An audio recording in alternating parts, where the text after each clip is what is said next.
Buenas tardes a todos y a todas, bienvenidos a nuestra casa. Estaba pensando, digo, bueno, ¿cómo le doy la bienvenida a alguien que viene a su misma casa, ¿no? Entonces, gracias por estar aquí. También estaba pensando, y bueno, ¿y cómo presento a Alexander? Si todos conocemos a Alexander y de alguna manera el hijo, el hermano, el amigo que se marcha de viaje y vuelve de casa a casa después de un largo tiempo. Queremos también, en nombre de Gisela, de Alexander y en el mío propio, pues agradecer la presencia de ustedes el otro día en Moya ante lo que sucedió allí. Siento un profundo agradecimiento hacia los maestros que vinieron, hacia los maestros de Nube Vacía, hacia Alexander en particular y a todos ustedes, la comunidad que nos acompañamos mutuamente. No me canso de agradecer ese momento mágico que vivimos el otro día. Gracias de corazón a cada uno de ustedes, gracias a Alexander, gracias a Gisela y nada más, simplemente, bueno, vamos a escuchar a Alexander.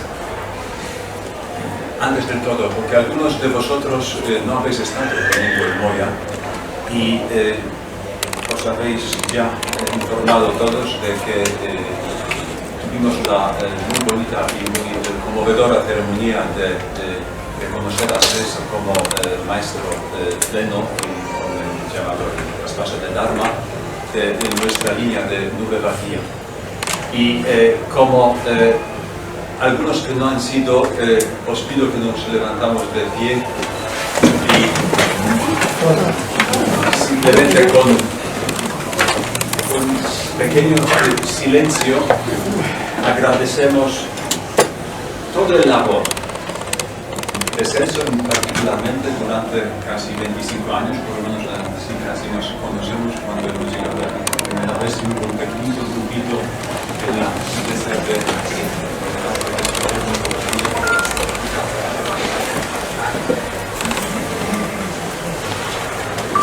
Hemos elegido un título para esta pequeña conferencia, una pequeña charla, un título que muchas veces nos acompaña en la cotidianidad de la llamada práctica.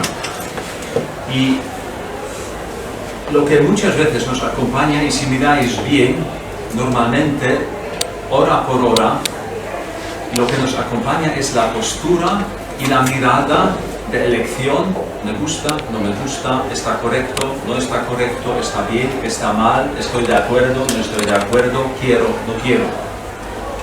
Con lo cual, incluso podemos decir que la mayor parte de nuestra cotidianidad o a lo que nos dedicamos es un tipo de elegir lo que a mí o a nosotros nos parece bueno, correcto, agradable, justo, más en este sentido.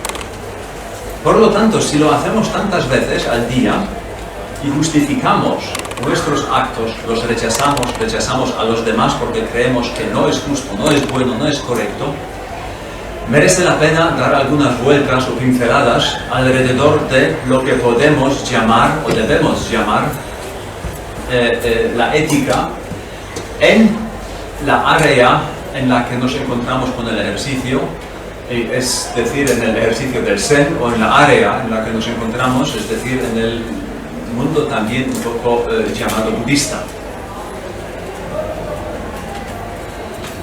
Lo interesante es, los que practican ya mucho tiempo, que normalmente es casi imposible encontrar en la enseñanza clásica del Zen algún tipo de regla sobre bien o mal. Simplemente no existe. No existe ninguna historia, ninguna anécdota, no existe ningún koan donde el maestro le dice al discípulo esto está bien, o hazlo así y deja de hacerlo de otra manera, o intenta ser niño bueno, o has hecho algo muy malo y esto está prohibido, o algo así. Nunca nada. Mientras, en varias otras tradiciones, hay no solo algunos de estos acontecimientos, sino muchas de las tradiciones incluso se basan en leyes.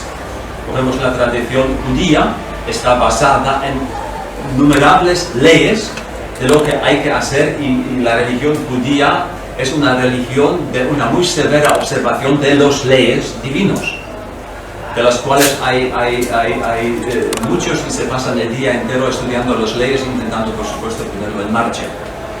Nosotros también tenemos no solo mandamientos, sino un montón de otras leyes, y de lo que está bien o lo que está mal.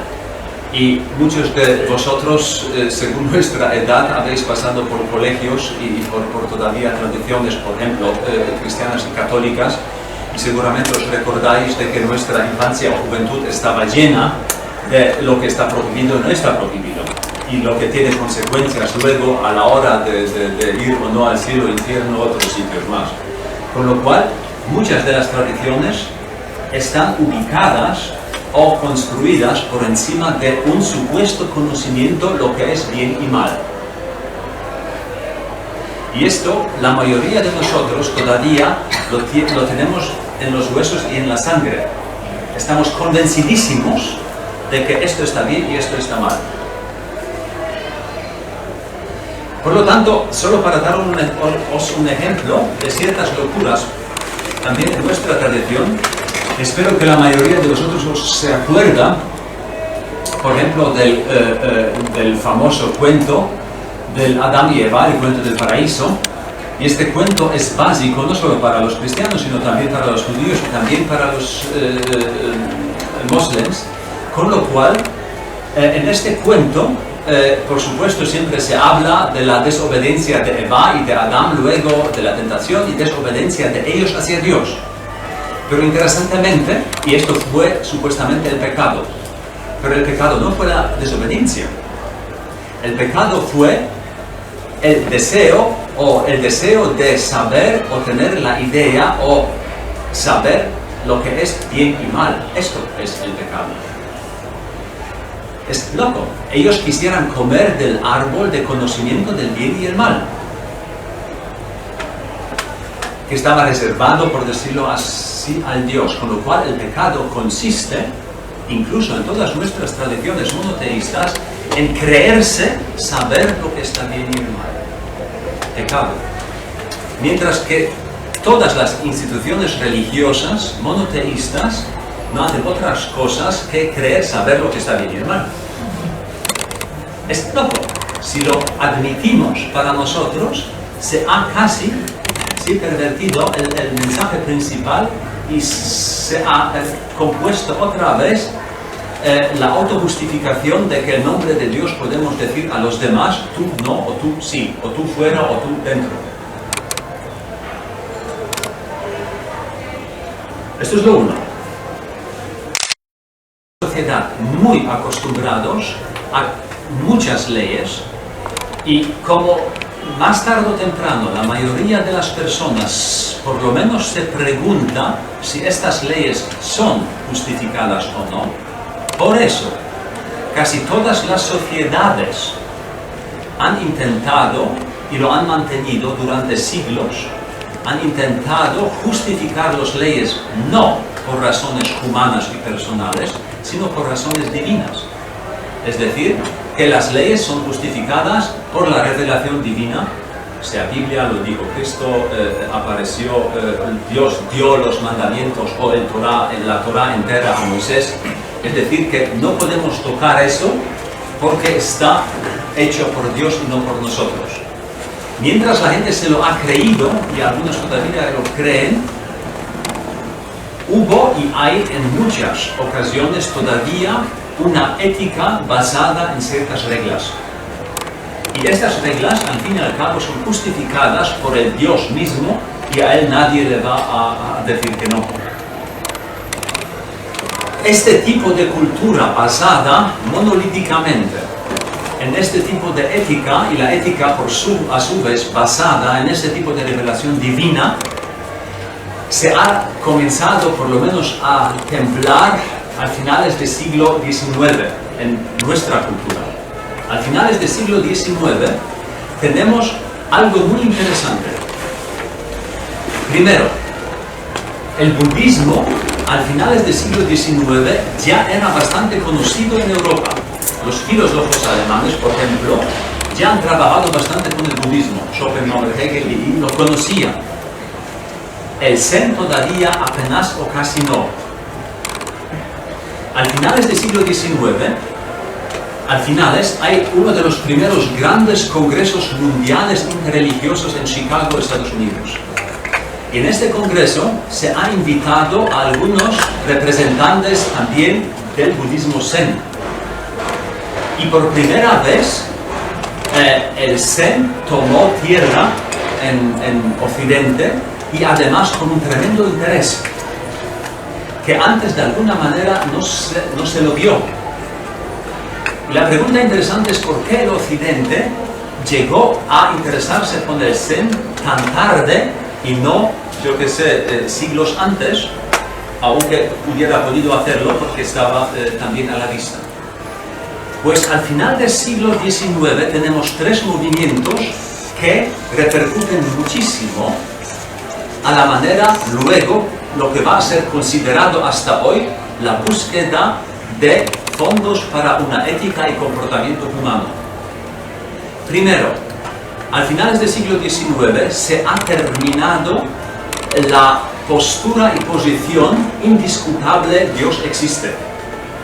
Señores como Kierkegaard y Nietzsche han tirado bastante fuerte en el monumento Dios existe y se hablaba filosóficamente de la muerte del Dios institucionalizado, por decirlo así. Con lo cual, esta costumbre indudable, claro que Dios existe una verdad sobrenatural, esto comenzó a temblar fuertemente en las élites europeas filosóficas y científicas. Segundo, hasta este tiempo, lo que era el yo, también en muchas élites, era bastante fijo. El yo es yo, a lo mejor es una alma inmortal, todo un cierto constructo. Este constructo, el yo es yo, y además creado y fijo, comenzó a temblar. No solo el señor Darwin con toda su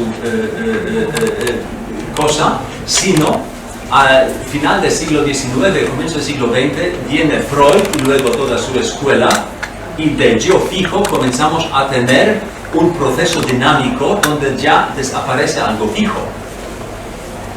Y por tercero, algo también interesante, todo al mismo tiempo, es al final del siglo XIX, los grandes científicos occidentales, sobre todo en la área de la física, no me acuerdo ahora bien del nombre, pero uno de los profesores destacados de física de la Universidad de Oxford en Inglaterra, no aconsejó a su hijo que estudie física porque con el argumento de que se conoce ya todo, faltan solo detalles. Fue el argumento al final del siglo XIX. No faltó más de 8 años, llegó un chico de Ulm, de Alemania, y puso las cosas tan pata para arriba que hasta hoy no sabemos bien por dónde va la cosa, Einstein. Es decir, que tenemos a nivel científico de matemática física la cosa completamente pata para arriba. Tenemos a nivel, digamos, psicológicamente, el yo, su firmeza y su claridad bastante abierta y fluida. Y tenemos a nivel filosófico la claridad de que el mundo es como se lo pensamos que debería ser, abierto o pata para arriba. En esta atmósfera llega el Zen. Y el Zen tiene un mensaje loco. El mensaje del Zen es, entre otras cosas, no hay nada, absolutamente nada fijo. Y no hay nada, absolutamente nada que existe desde sí mismo. En este momento, cuando las otras perspectivas tiemblan o se derrumban, se comienza a escuchar, vale, puede ser interesante. ¿Sabéis? Hasta ahora, tonto. Pero de pronto, cuando se dieron cuenta del Occidente que a lo mejor lo que hemos creído hasta ahora no es como aparece, se puede escuchar también a otro tipo de miradas. Entonces, el Zen no viene con una ética, y si viene con una ética, viene con una ética muy simple, pero no a la hora de practicar, simple a la hora de ser escuchada. Tengo un amigo, es un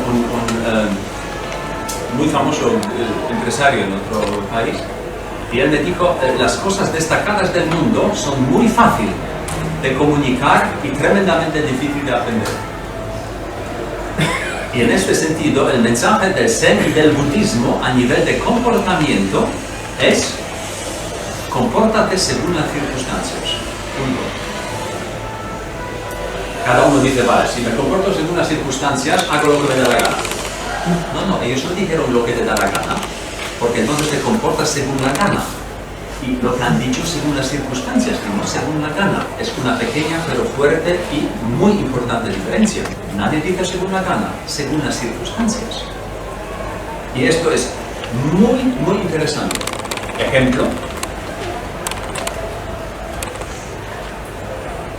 Hay este famoso cuento en la tradición del Zen donde dos monjes van de un monasterio al otro.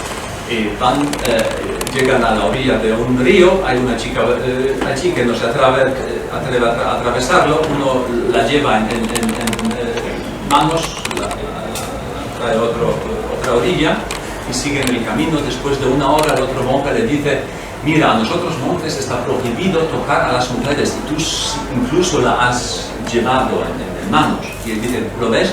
La dejé hace una hora y tú la tienes metido todavía, tú la llevas contigo todavía. Lo que hizo él ha sido un comportamiento según las circunstancias. El otro tiene una regla, bien o mal, correcto o no correcto. Si este monje hubiera llevado la niña en hombros, en otras circunstancias hubiera sido otra cosa. Pero según las circunstancias. Un cuento muy parecido tenemos en el Evangelio del un llamado buen samaritano.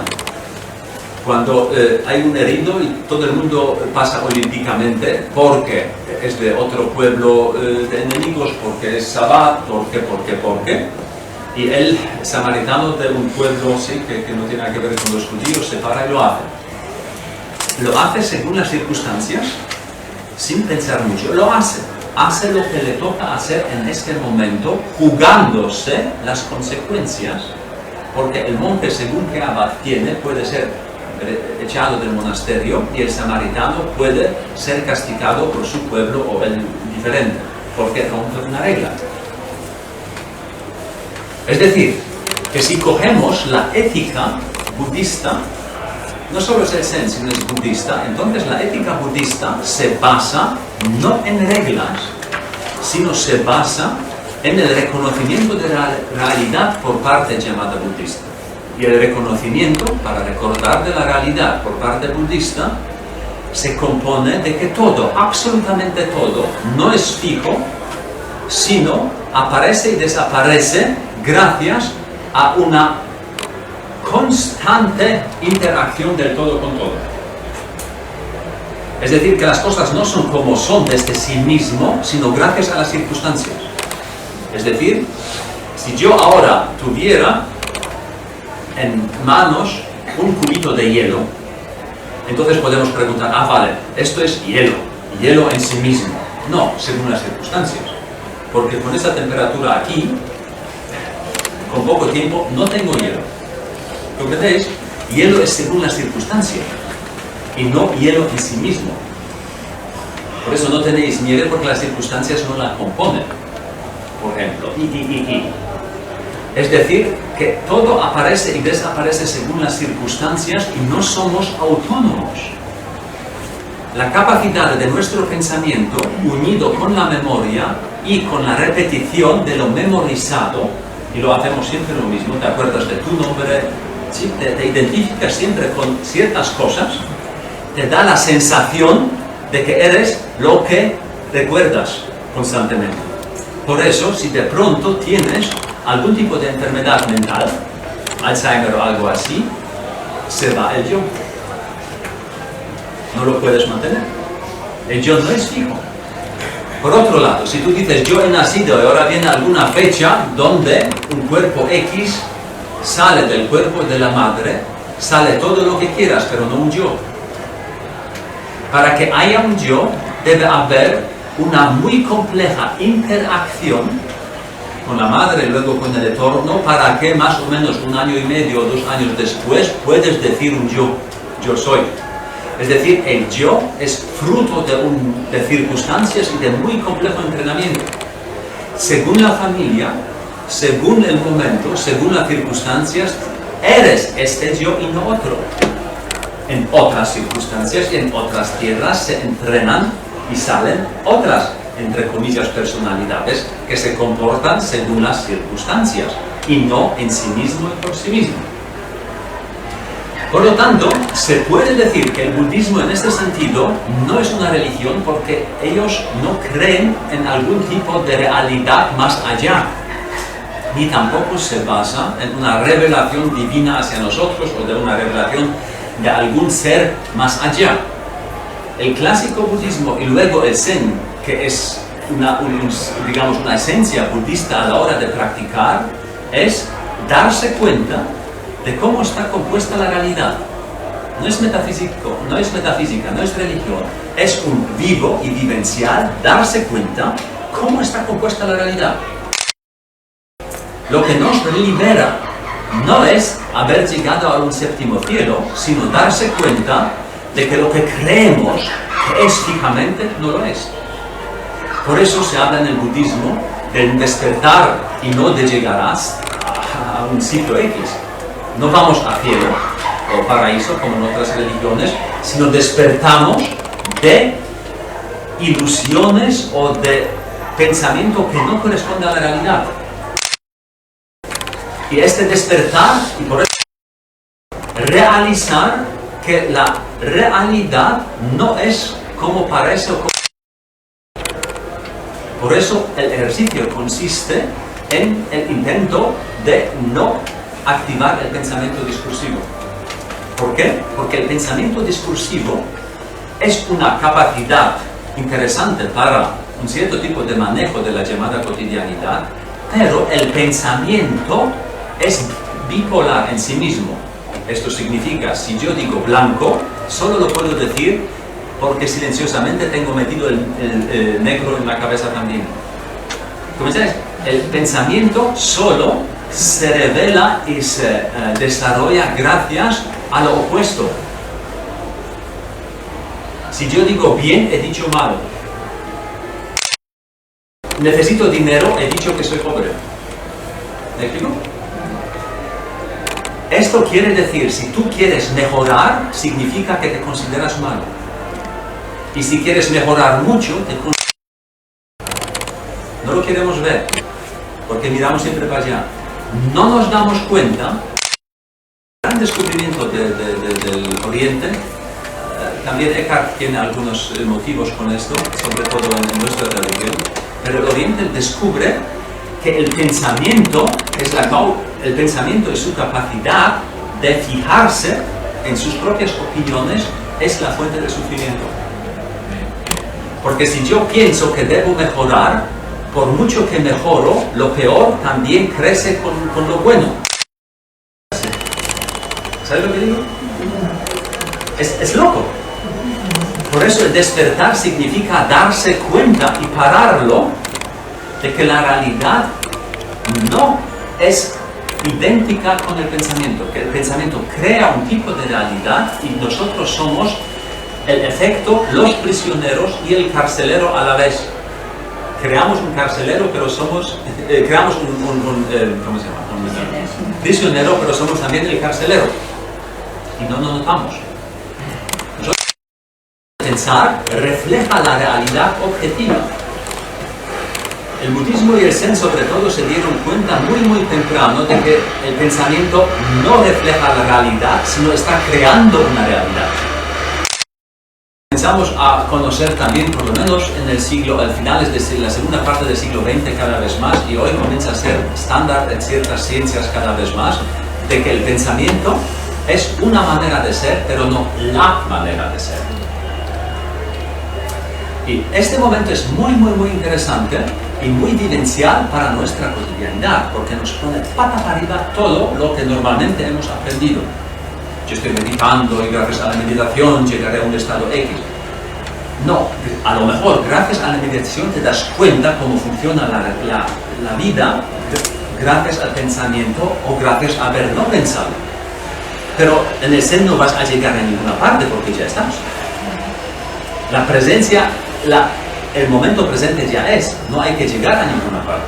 En el momento cuando tú dices, yo quiero llegar a, significa que no estás. Si tú dices, yo quiero experimentar la unidad, eso significa que estás fuera de ella. Pero si quieres experimentar la unidad y estuvieses fuera de ella, entonces la unidad no hubiese sido unidad si permite que haya un fuera de ella. Si unidad no abarca todo, entonces, ¿sabéis? Estar fuera de la unidad es absurdo. Por eso es tan interesante que el Zen es muy claro y muy, ¿cómo decirlo? Muy, es como sobrio se llama, ¿no? Cuando dejas de ser borracho, ¿sí? ¿Sí? Sí, es dejar de ser borracho por el propio pensamiento. Y no lo notamos. Creemos que pensamos la realidad objetiva. Por eso, en todo este juego, la ética es tan importante y tan interesante. Una idea de lo bueno y malo basada en el intercambio y en el entrenamiento social, en lo que la sociedad aprende de qué le parece bien o mal debido a que le guste o no, es agradable, desagradable o le da una cierta estabilidad.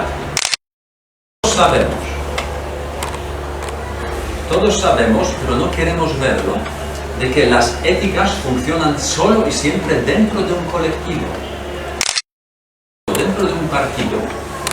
Lo podéis ver todos los días en la tele. Si estás dentro de un partido y le dices chorradas a los miembros del otro partido, pareces héroe, pero solo para los miembros de tu partido.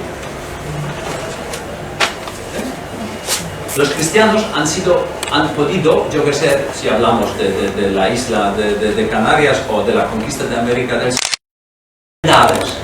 en el nombre de Dios, en el nombre de lo bueno. Comunidad. Contra los musulmanes, aunque lo raro es, todas las tres religiones tienen el mismo jefe desde hace 2000 años, ¿de acuerdo? Todos creyendo que tienen el derecho de luchar en el nombre del mismo Dios contra los demás. Y para la comunidad de la que eres miembro, ella te avala y tú te crees que tienes la razón. Cambiases las circunstancias, como dijera Buda, todo esto depende de las circunstancias, podrías verte pronto, si nacieses otra familia, de que puede ser de otra manera completamente distinta y también funciona. Con lo cual, nos podemos dar bastante rápido cuenta de que las éticas y las reglas son humanas y muy humanas. Acuérdaos cuando nosotros hemos sido adolescentes, las luchas con los padres. Hago, no hago, puedes y no, y ahora nuestras luchas con nuestros hijos, puedes o no puedes, o debes o no. Nosotros estamos convencidísimos de que ahora sí que tenemos la verdad, pero nuestros padres hace 60 años estaban convencidísimos de que ellos tienen la verdad. Y en 100 años, cuando nos mirarán a nosotros en algún museo, serán convencidos, oh, los pobres de entonces, mira cómo vivían allí y lo hacían, y sí, tenían esta creencia de que esto era bueno y esto malo y todo eso. No vamos a creer que lo que nos parece hoy ser lo verdadero, que esto no se relativizará con el paso de los próximos siglos. Nos mirarán con los mismos ojos que nosotros miramos los que hicieron hace 50, 30 o 100 años. Y todos eran convencidísimos de que están haciendo lo recto y correcto.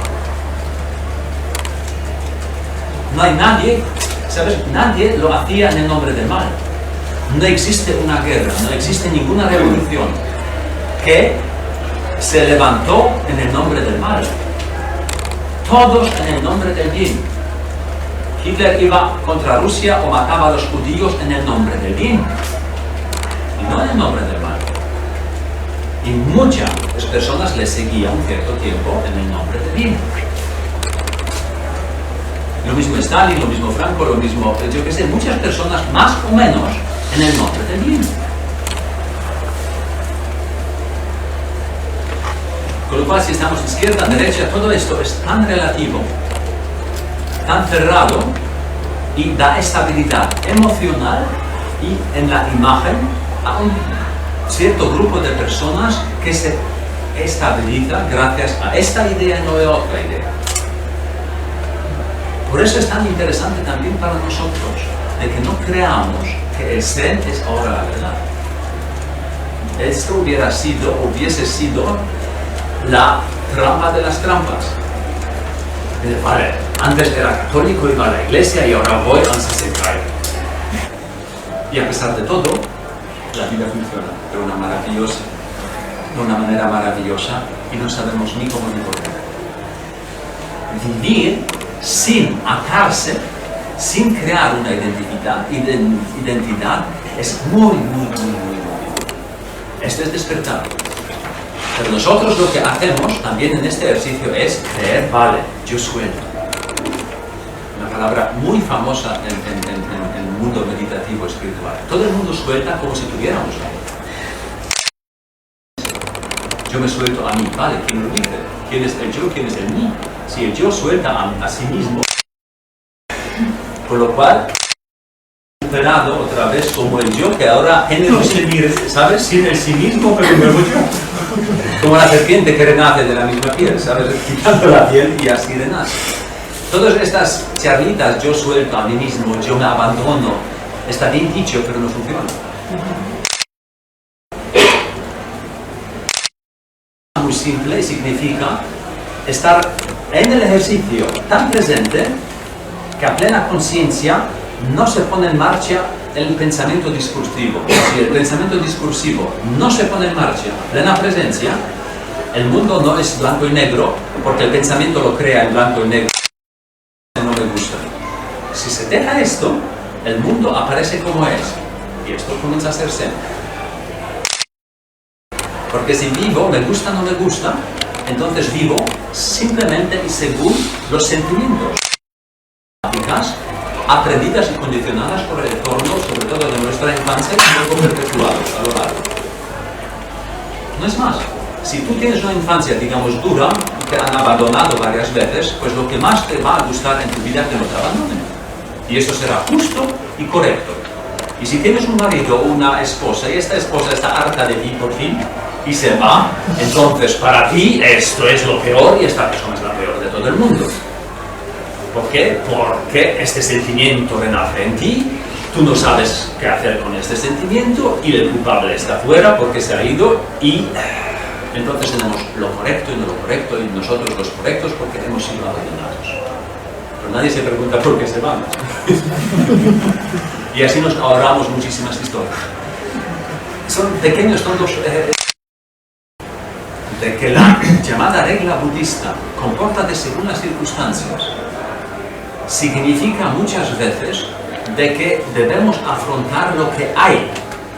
Si sientes un dolor y te sientes abandonado, no eches la culpa a alguien que se vaya, sino mira cómo es que tú, siendo una persona mayor, con 60 años, te sientes como un bebé abandonado, incapaz de vivir solo porque alguien se va o llega demasiado tarde. En lugar de echarle la culpa a medio mundo. ¿Sabes? Es mucho más fácil pensar en bien y en mal que afrontar directamente lo que viene. Y vivir según las circunstancias no sería echarle la culpa, sino aprender, por fin, a responsabilizarse de lo que pienso, de lo que siento y de lo que hago. Y no solo, responsabilidad no consiste en ajustar mis actos a las reglas exteriores, sino hacerse responsable. Esto significa, hago lo que la circunstancia me pide y tengo la valentía de vivir las consecuencias. El monje hace lo que le parece en este momento que hay que hacer y tiene cojones para vivir las consecuencias.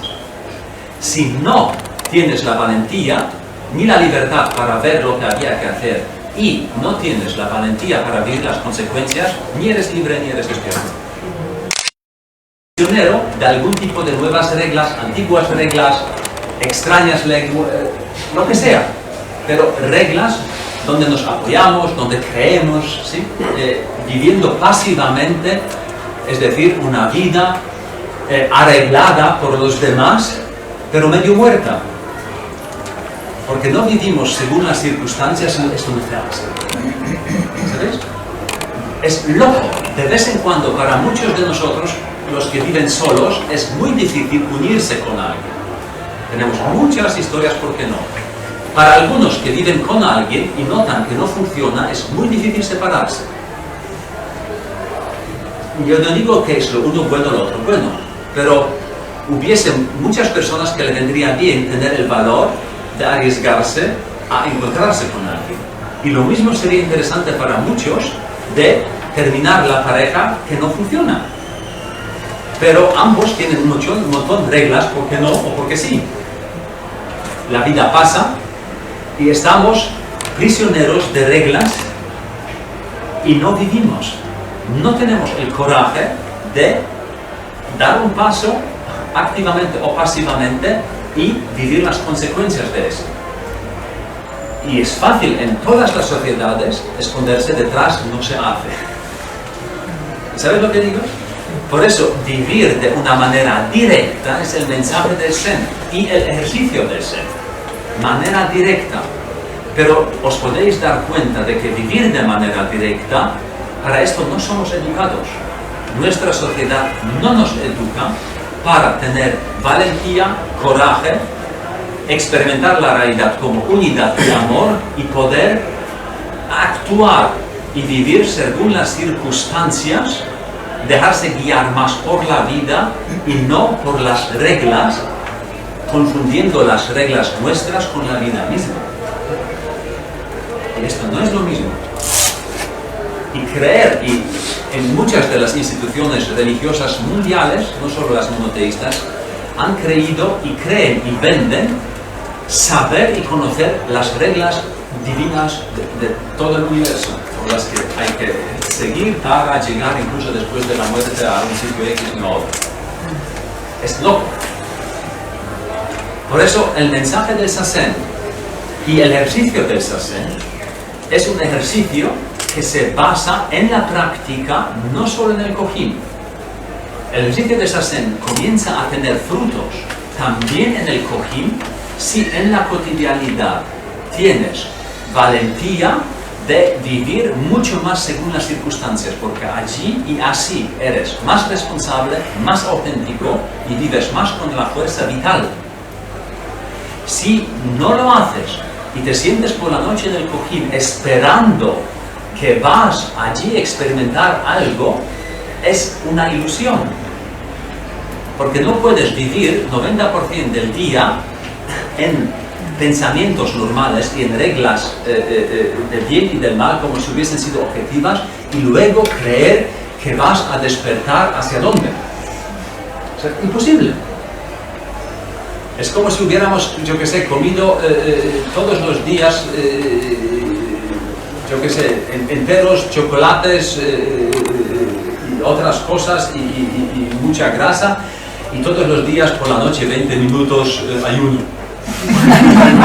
¿Sabes? Ahora no como nada, vamos a ver si me engordo. No funciona. La vida, la práctica del Zen en el Kohin y la práctica del Zen en la cotidianidad es lo mismo, en el Kohin un poco más fácil. Pero más fácil siempre será fácil si corresponde a la cotidianidad. Si no corresponde a la cotidianidad, es casi un acto religioso y artificial. ¿Me explico? Es otra cosa.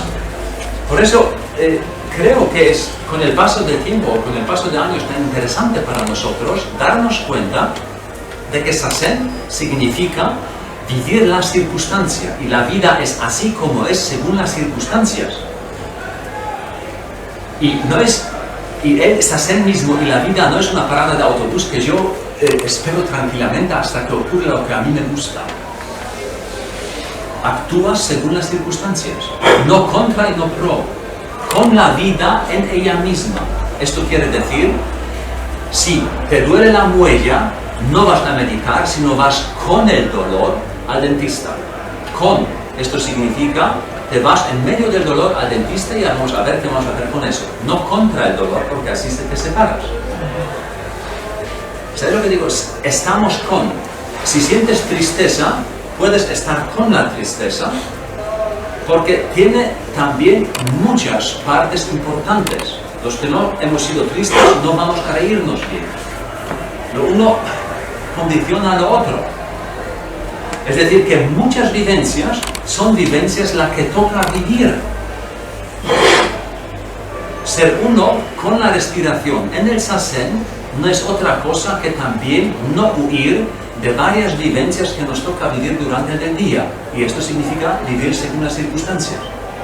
Si no vivimos según las circunstancias, si tú sientes una rabia o una ira y no sabes tratarla, si no la aguantas, son minutos o horas y más tarde alguien lo recibirá. ¿Sabes? No es posible aguantarlo todo el tiempo. No es posible reprimir todo el tiempo las cosas. Es una gran arte vivir según las circunstancias mientras aparecen y no luego.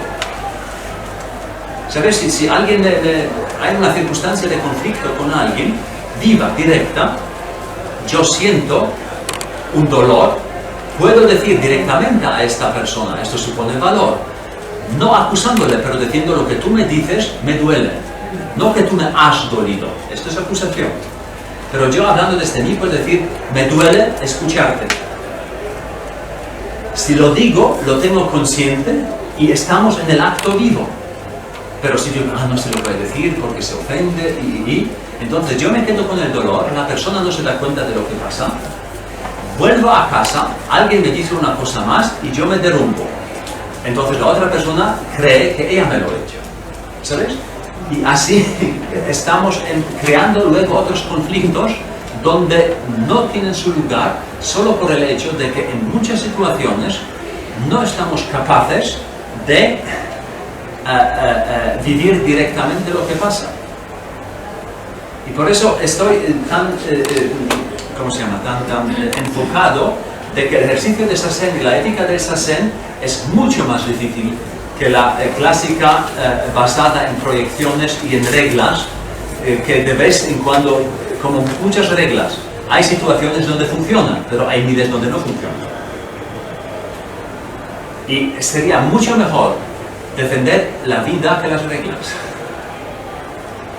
La vida es mucho más importante. Las reglas están hechas por nosotros según las circunstancias. Circunstancias cambian miles de veces. Muchas de nuestras reglas no. Todos lo hemos experimentado como algo muy doloroso y trágico. No siempre la vida, pero las reglas. Las matanzas de las personas, los conflictos, pequeños y grandes, no se deben solo por la vida misma, sino en la mayoría de los casos por las reglas. Luchamos contra los musulmanes pro o contra por las reglas, no por la vida misma. Porque ellos creen algo distinto. No por la vida misma. Y si miras, la mayor parte de luchas con tu pareja, con tus hijos, con tus amigos, son por las reglas. Porque lo que a ti te parece que debería ser, no es. Y no porque la vida es así. Y allí notas que si luchas mucho, pro y contra, notas lo mucho que te importa, estás atado a que solo debe ser así porque si no, no sabes emocionalmente qué pasa. Y la película se termina. Y allí sería mejor mantenerse mucho más presente y no agarrarse a este tipo de reglas para que nos sometan y nosotros creemos que esto es la verdad. Y después de una batalla llamamos a 10 amigos y amigas contándole la historia de tal modo que solo deben decir claro que tienes razón. Y si 3 amigas o amigos me dicen sí, tienes la razón, estoy convencidísimo de que tengo la verdad. ¿Por qué los necesito? Y si alguno de los amigos me dice, creo que te has equivocado, es posible que deje de ser amigo.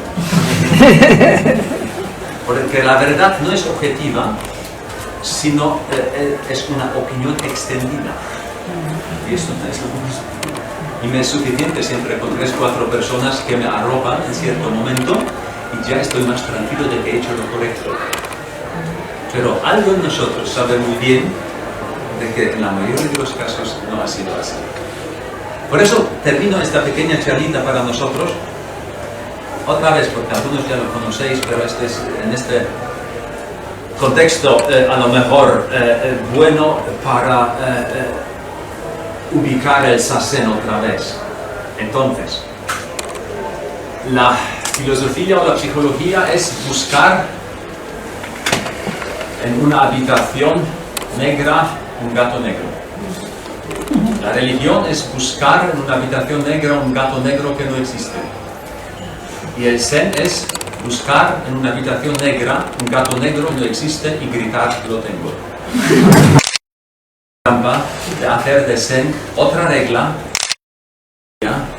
sino que el directo, por eso siempre el cuenco vacío, para que se llene no con lo que a ti te hubiera gustado, sino con lo que la vida traiga en este momento. Bébetelo, cómetelo. No hay nunca una alternativa a este momento. Si hubiese habido una alternativa en este momento, la tuviéramos y sería la vida siempre distinta, pero es como es, momento por momento. Respiración por respiración, paso por paso. Este es nuestro ejercicio que es siempre idéntico con la vida misma. Gracias.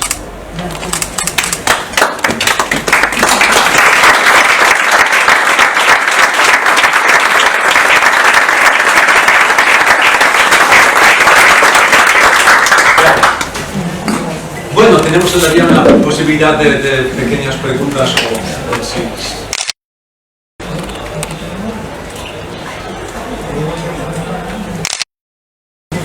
En tu experiencia, el ejemplo que has puesto con un conflicto, yo creo que no hay mucha gente que es como...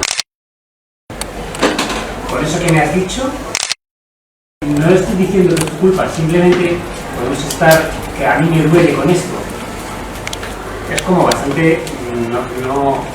yo he aprendido casi a hacerlo solo, porque nadie quiere jugar. Porque, por lo menos... y en grupos también. Dice el grupo, para por favor, porque lo que dices me duele. No que que me dañas, sino lo que dices me duele. Esto es todavía abierto. Recuerdo, sí, comienza a sentir dolor. Pero es posible. Yo creo incluso que este es el buen comienzo para responsabilizarse de lo que uno siente antes de acusaciones. Si no, ¿sabes? Se convierte muy rápido en acusación.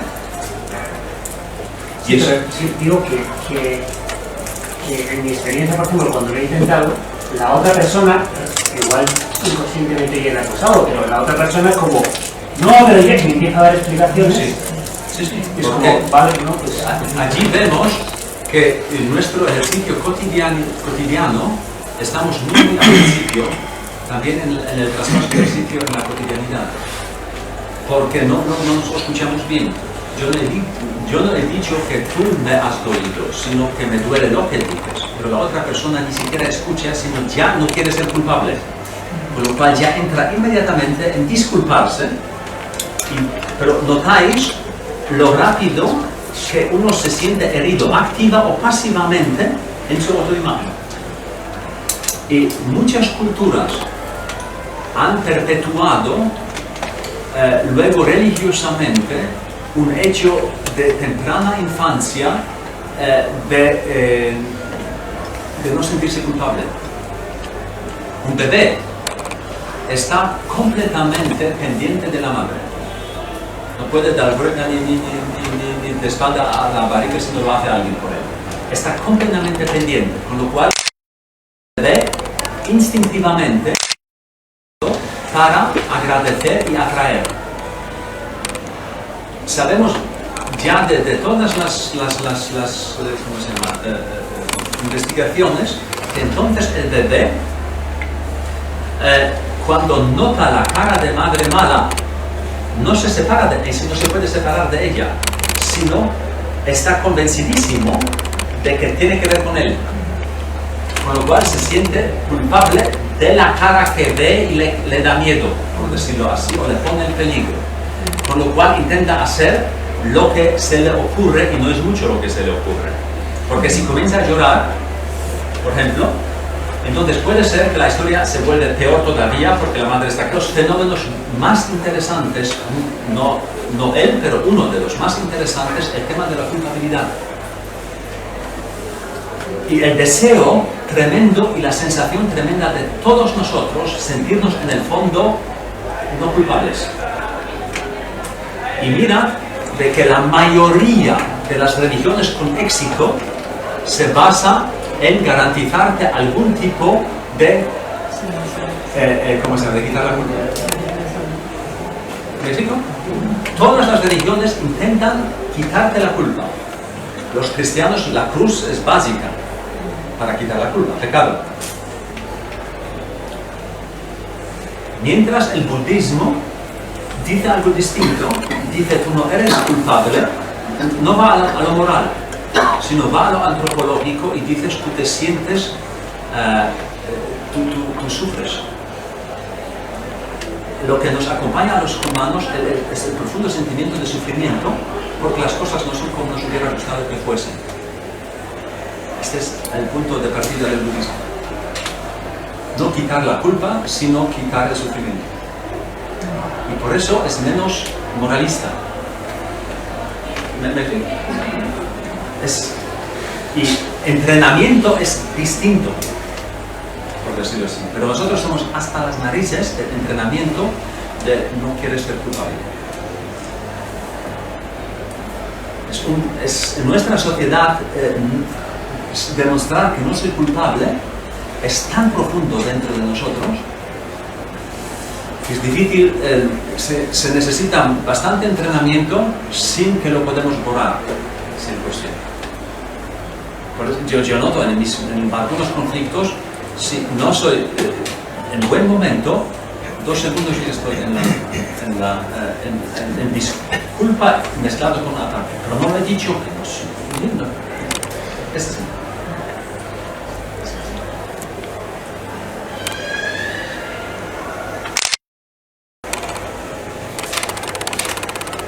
Yo tengo una pregunta un poco más del Zen hace 2 años y he estado practicando sola. Entonces, la esencia del Zen es sentarse y lograr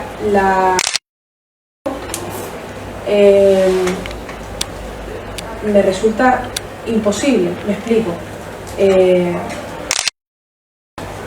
Dejar que la mente, o sea, la mente siempre está a lo máximo que he aspirado y que he conseguido es centrarme en la postura, ¿no? Y en la respiración y demás.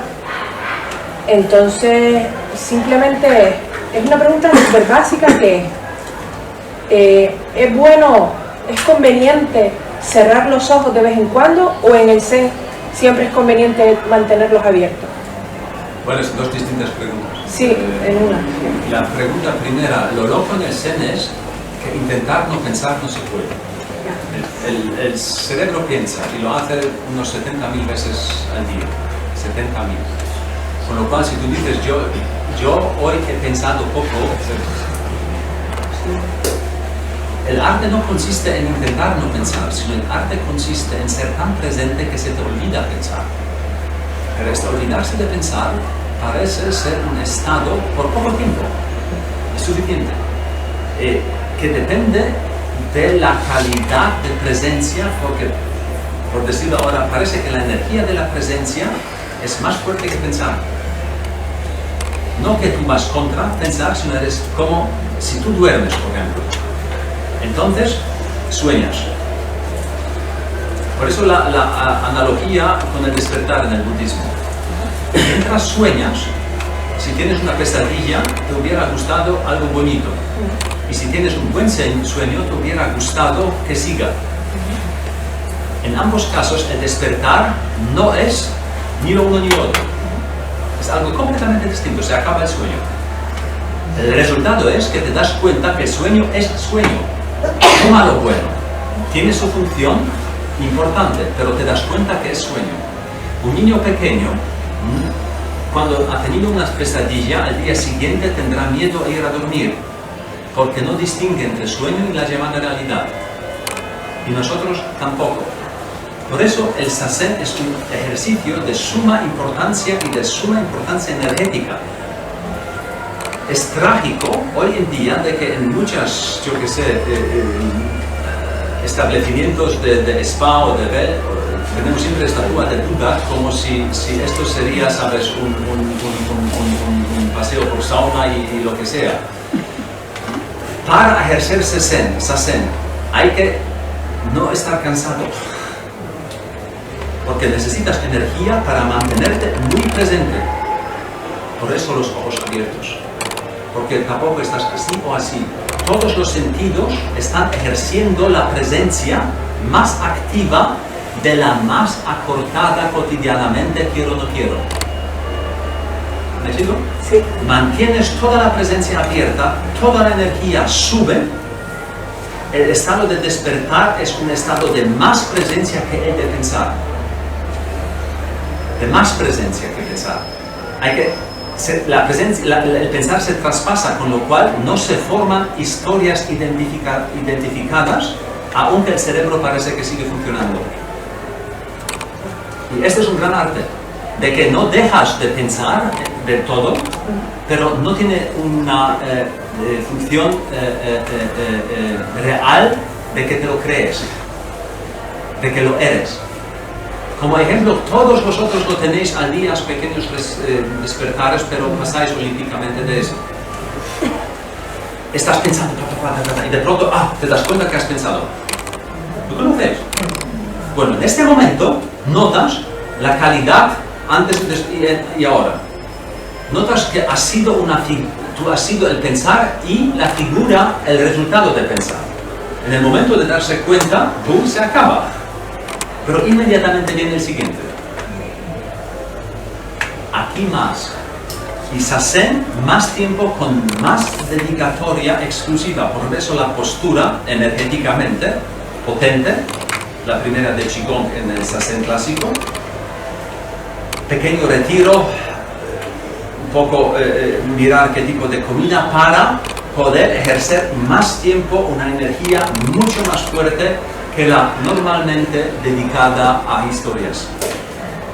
Y si hablo de pensamiento, hablo de sentimientos también, que es cara opuesta de los pensamientos. No que dejamos pensar y volvemos a sentimientos. Eso es más todavía, menos energéticamente. Es engañarte a ti mismo. Cuando, por ejemplo, en lo que estamos ahí, el sentirme culpable, todos nos sentimos culpables. Cuando te sientes culpable, hacer culpable a los demás, y no esta hizo mal, fulano, ¿no? Quien sea. Y entonces de repente te salta el chiste y dice, no, formas parte de, no sé si eso es engañarte a ti mismo. Entonces piensas, no lo han hecho aquella. No es engañarte, pero todavía es una historia, tú te lo intentas explicar. Todavía es mental. Todavía es mental. Porque también con el paso del tiempo normalmente puedes ver que ya no necesitas una justificación. Esta justificación ya nota que a pesar de todo, no quiero decir que no exista algo como culpa. Sí, ya, bueno. Pero sentimientos de culpabilidad y culpa no es lo mismo. La mayoría de las culpabilidad, y cuando se trata de culpa verdadera, no. Es muy interesante.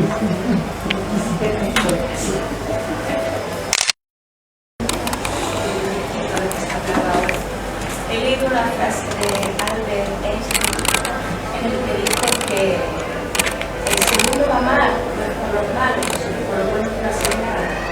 Y digo yo, qué bueno, tiene que hacer lo bueno pero malo lo bueno, pero para hablar todo, no tengo que utilizar. Qué bueno hay que hacer inclusive tanto o no avance. En una circunstancia, ¿cómo saber? Esto es justo el cuento de Adán y Eva.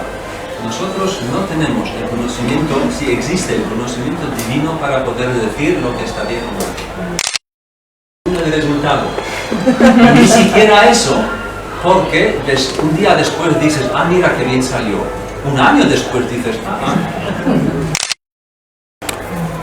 lo sabemos, simplemente no lo sabemos. Y lo loco es, lo que ofrece el Zen es tomar en serio que no lo sabemos.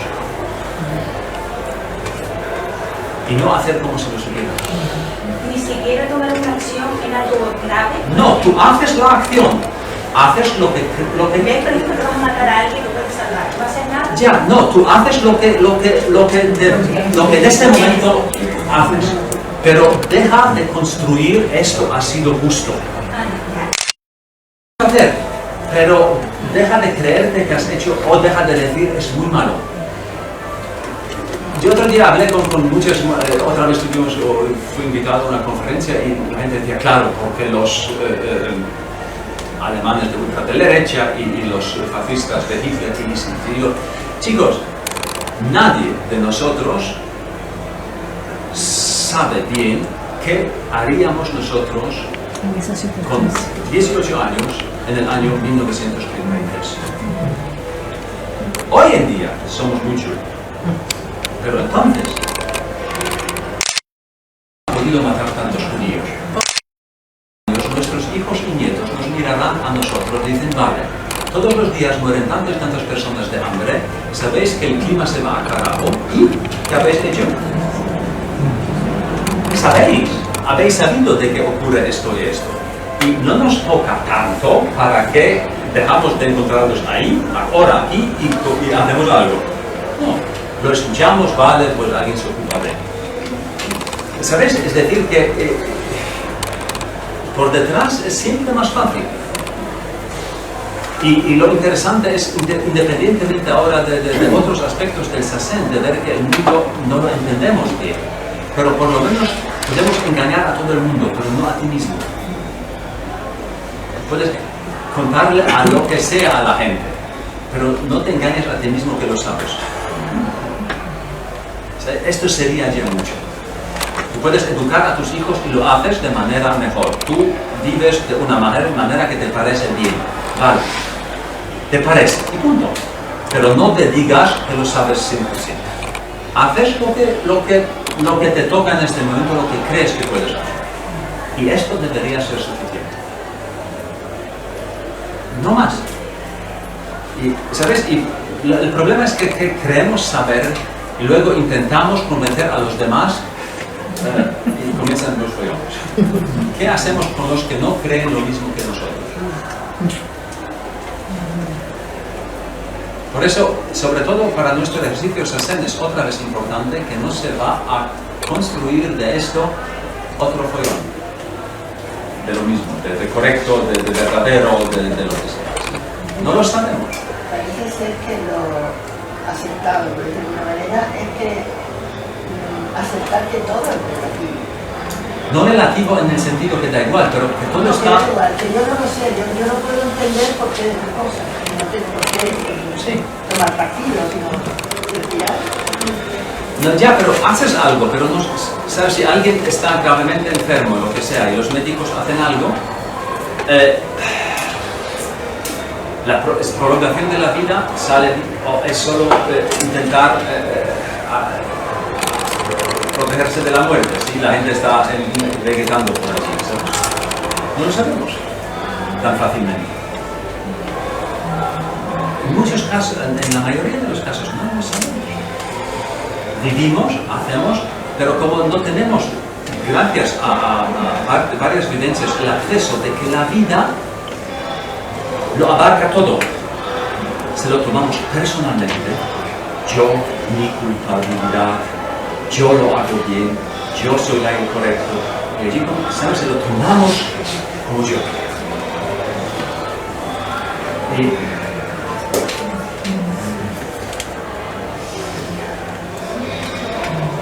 nosotros se lo tomamos a nosotros mismos demasiado en serio. Pero no, la alternativa no es me da igual, sino ver que somos también un constructor. Este es importante. No que me da igual, sino ver que el yo no tiene esta importancia que le da el pensamiento mismo.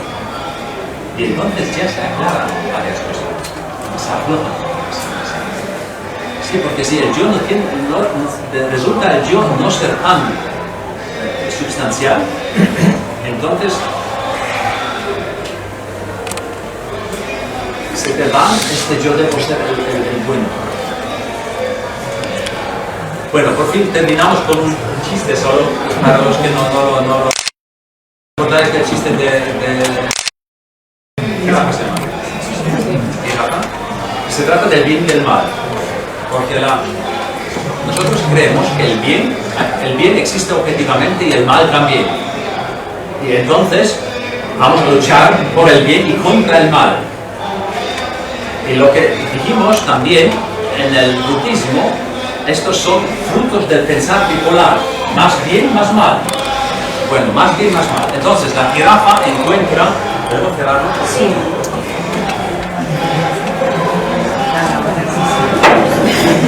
Está bien que en la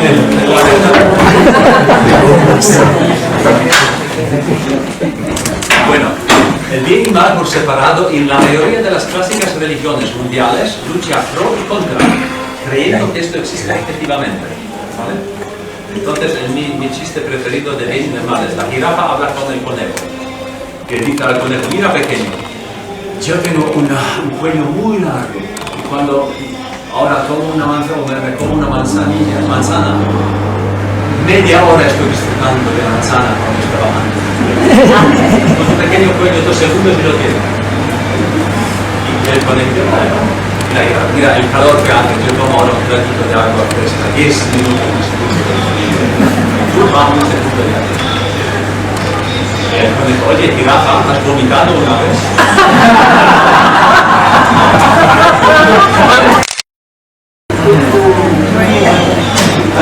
Que os vaya bien, gracias.